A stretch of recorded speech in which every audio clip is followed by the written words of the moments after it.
In the months before baby Brains was born, Mrs. Brains was very busy. She read out loud every night to the baby inside her tummy. She played music and languages on headphones to her baby during the day. Mr. and Mrs. Brains wanted to make sure their baby was going to be very clever. They even turned up the television when the news came on. Mr. and Mrs. Brains were very excited when their baby was born. It was a boy. "Our very own baby Brains," said Mr. Brains proudly.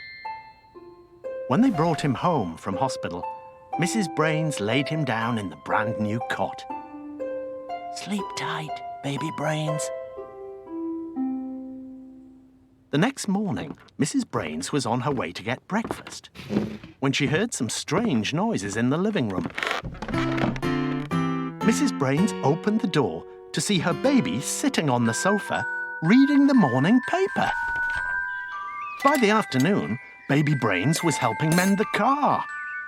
"We've certainly got a bright one here," said Mr. Brains. That evening, baby Brains spoke his first words.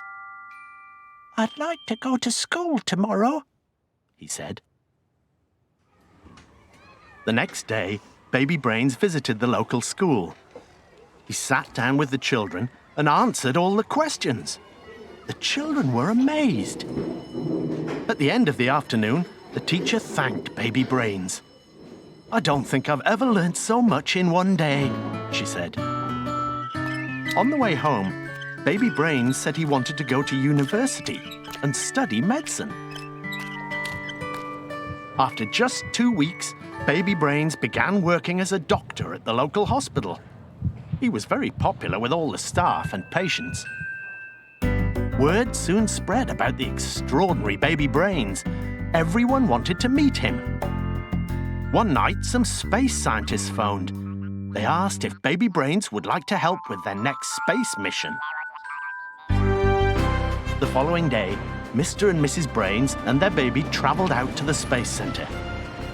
After training hard over the weekend, baby Brains waved goodbye to Mr. and Mrs. Brains and blasted off into outer space.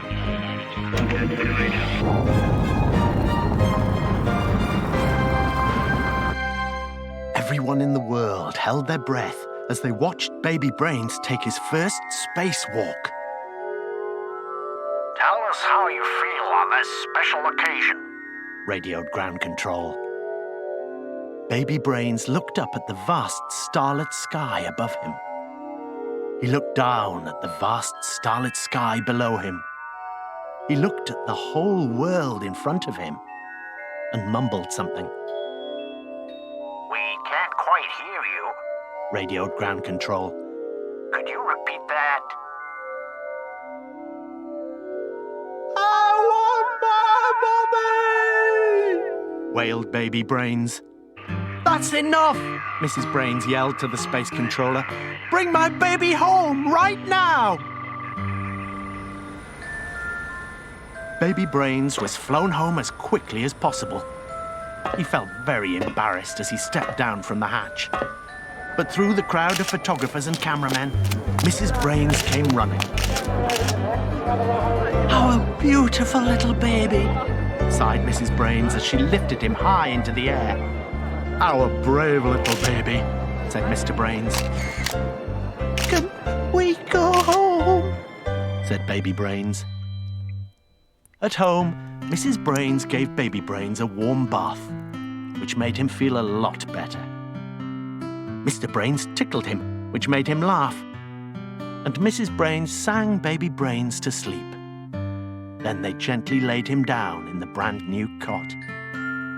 It was good to have their baby home again. "Our very own baby Brains," whispered Mrs. Brains.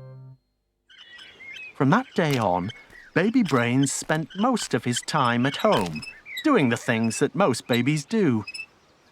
Except, that is, at weekends, when he still liked to help out at the local hospital.